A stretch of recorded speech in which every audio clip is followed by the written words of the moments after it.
Hey, sorry about that. Had a little technical difficulty, but let's go ahead and get this thing started. You're with the historian. It's bumper to bumper. Let's go.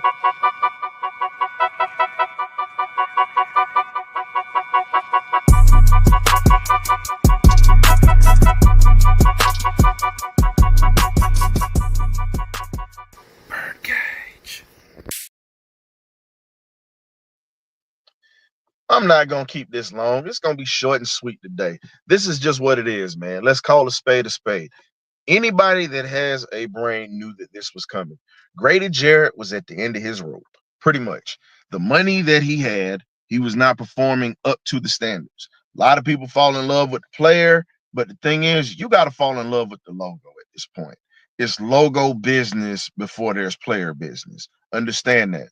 But at the same time, we're grateful for everything that Grady did. Had a hell of a performance in the Super Bowl.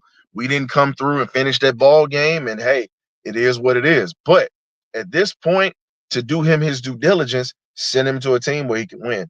But my thing is send him to the AFC. Don't keep him over here in the NFC. But getting back to it, we've needed an upgrade at the defensive line position. Period. Period. We need an upgrade. What's going on, GA Texas boy? Exactly. We needed money to be able to sign maybe a free agent or at least be able to sign the whole draft class. You have to understand this is business. A lot of people say, well, why we're keeping Kirk? Why are we doing this? Here's the thing. Kirk was only in his first year last year. So when you talk about it, that was going to be a ton of money that was going to hurt us if we released him. My thing is keep him buried on the bench. After the second year, then you figure out different options of what you can do with them. That's how you handle it. But Grady, on the other hand, you got to get some trade value for him. You've got to, I mean, they released him to free agency. Right now, you need to see where you can get some trade value for Kyle Pitts. A lot of people are saying, oh, no, you're giving up. It's not me giving up. It's the fact that certain things we need to move on. If he does well elsewhere, so be it. But his time hadn't worked out here. Grady's been here for the longest. Grady's been the most consistent, but the last few years, the production has not been there for the money that he's wanted. You have to really be realistic, folks, at this point. It's a business. We held on to Grady 2 years too long, just to be honest. Jake Matthews, I think, should have been, to me, I feel like Jake Matthews should have been let go as well and not extended. But it's a lot harder for an offensive lineman, a young offensive lineman, if we was to draft his replacement to start in the NFL than it is a veteran. Defensive line is a lot easier because you can tell your young guy to go attack while he's learning the defense. So at this point, it made sense. You've got a ton of defensive tackles in this draft. This wouldn't have been a problem a long time ago. Grady would have been gone.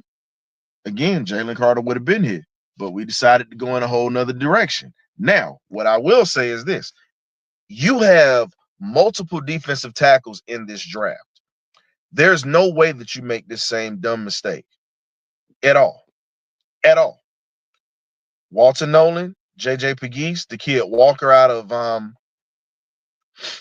of Kentucky. You got a kid in Nebraska. You got a defensive tackle at Iowa. We're talking about 300 pounders. Look, I know everybody's in love with Rook Rogo. Rook is not a zero technique, ladies and gentlemen. He's a good defensive lineman, but he is not a zero technique.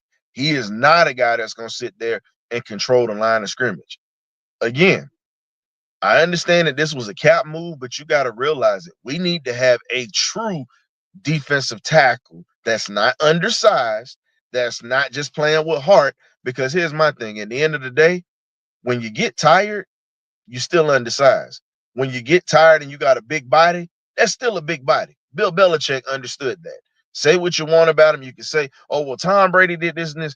I want y'all to go back and look at the type of defenses that Tom Brady had in the beginning of his career when you had a Vince Wilfork running that defensive line.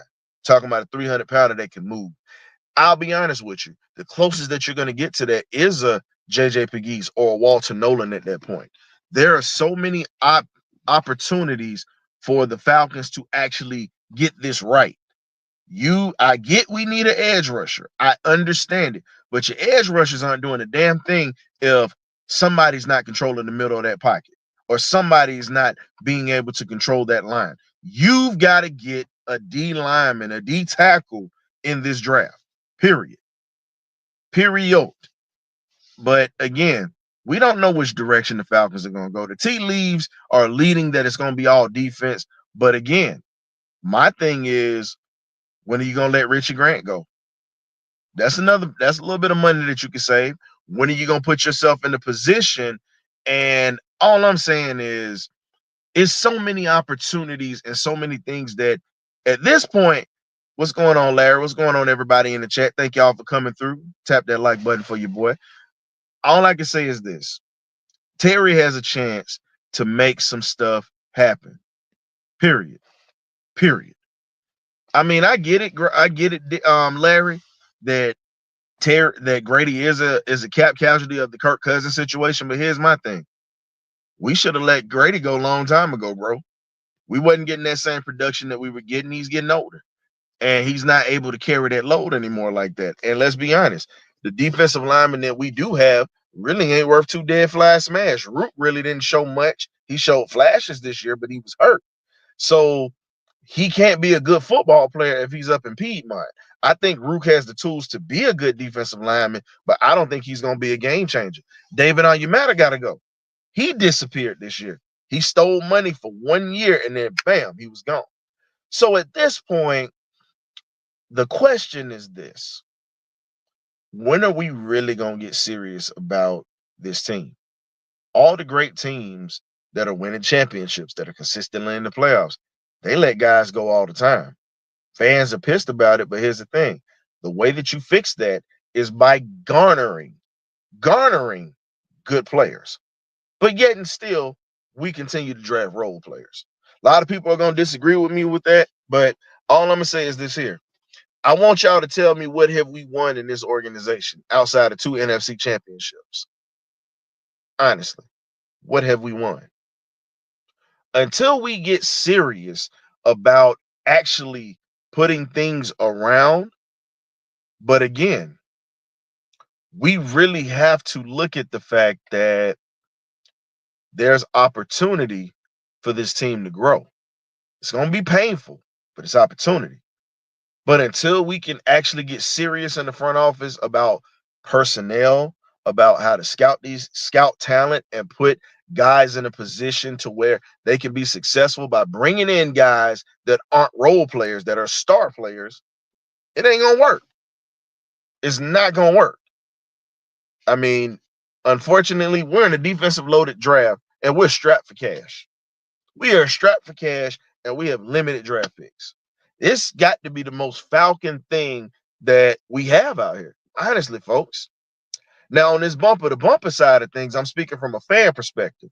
When we get into the regular bird cage, I'm going to speak from an analyst perspective. But as speaking as a Falcons fan, when are we ever going to be serious about this? When? My thing is, I'd at least like to enjoy a Super Bowl before I get a head full of gray hair and I'm an old man. Just being honest. As I said before, we've got to really look at everything for what it is. We only have 9,637,000,000 because of that freebie. You're saying we're not strapped for cash, but here's the thing: we can't land a big time free agent right now because, again, we're going to be strapped for cash. You got to sign your draft class. Again, if you don't consider that strapped for cash, I don't know what it is. Right now, the Patriots have over $100 million. The Washington Commanders have over that much money as well. So again, when you sit back and look at it, the 28 million is going to be split with your draft class. Think about it. You're going to need half of that to sign your class. You're only going to be able to sign 1 or 2 players. But again, I'm not going to go back and forth. Me and you will catch up later. This is my time. I'm going to talk as a fan. So all I'm saying is this: the issue that the Falcons face right now, that's an uphill battle at this point, is the Falcons really have to evaluate talent, because you don't have that many draft picks. You really don't. And if you can actually do a little something or whatnot before 2 something, it's what it is. All I can say is we really have to make some splashes right now because you just let go a pivotal piece of the locker room. So at this point, we don't know what Braylon Trice is going to do. We don't know what Brandon Dorless is going to do. We actually have to check everything that is going on. So at this point, do you trust the front office with the money? That's all I'm going to ask. Because think about it. Khalil Mack just got $18 million for 1 year. So if you spend you spend half of this $28 million, you're really only going to be able to get one really good free agent player. How does that make that much of an impact when you need multiple, when you have holes on the defense? So all I'm saying is this, man. He's got to hit on at least all four of these picks that are supposed to be coming out. Because Kirk Cousins cost us a pick that's going to be pretty much compensated to the Minnesota Vikings. So we really only have 4 picks unless they trade somebody away that's going to give us a pick or whatnot to come back to Atlanta. So the question is, which direction do you go? Which direction do you go when you speak on these draft classes? That's my question. Which direction do you go? You go defense, but who's going to be that first round pick? Do you trade back? Do you just pick at 15? Or again, it's so many ways that this can happen. The question is, how is it going to happen? Now, we just have to trust and see. Right now, trust from the fan base right now is not there. Let's be honest. A lot of moves have been made, but they've all been misses. Minus Jesse Bates coming in here as a free agent. Let's be honest. A lot of the moves have been misses. You can sit there and argue about it, but the proof is in the pudding.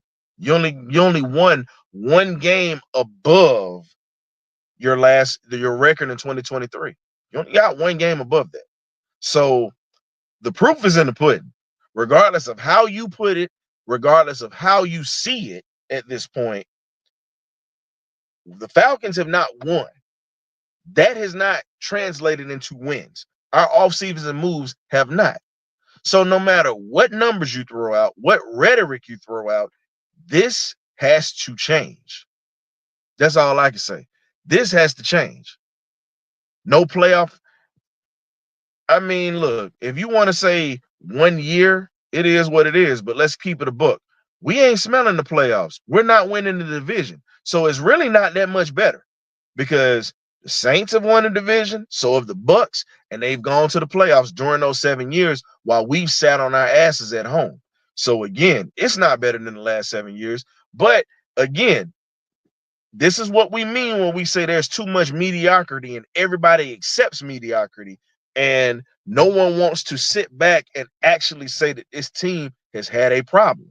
And no one wants to take accountability, even as a fan, to say that we're not that good. And the front office is key to that. Until we change what we're doing in the front office, we're going to continue to have these type of conversations. We're going to continue to see this type of same BS. So at the end of the day, let's see what the offseason is going to pray tell. I'm just doing a little something that's quick or whatnot, you know what I'm saying, for right now. But what I'm going to do, we're going to have a pop-up show today. So if you want to bring it to the table, you can bring it to the cage because I won't smoke today. I'm letting you know that now. I'm the bad guy today. I'm okay with being the bad guy today. So if you want to come in and we can chop it up, we can definitely chop it up. And we can talk about it because there are many issues that have to be addressed. And I'm not even just putting everything on Terry. Terry did what he did, but Raheem is also to blame of this. But again, the regime has to be called out. Everybody just wants to call out Terry and Raheem. I'm guilty of calling those guys out, but I also make sure that I talk about the man that's signing those paychecks. Arthur Blank is a part of that problem. So, hey, I definitely appreciate you guys stopping in for bumper to bumper for a quick 15-minute session. There's going to be a pop-up show a little later this evening. So we can actually divulge and dive into this a little bit more, and we get a little bit more of the fan opinions on this here, because there's going to be a lot of moves throughout the day, and we'll be talking about that as well. So this is your boy, the historian. Shout out to the magnificent Birdcage crew and everyone that is tuned in today. Whether I agree with you or whether I don't today is fine, because guess what? We all still love that logo, and logo business comes before loving players. Hey man, as we say up in here, man, you either get right or you get left. It's the Birdcage bumper to bumper edition. Let's go.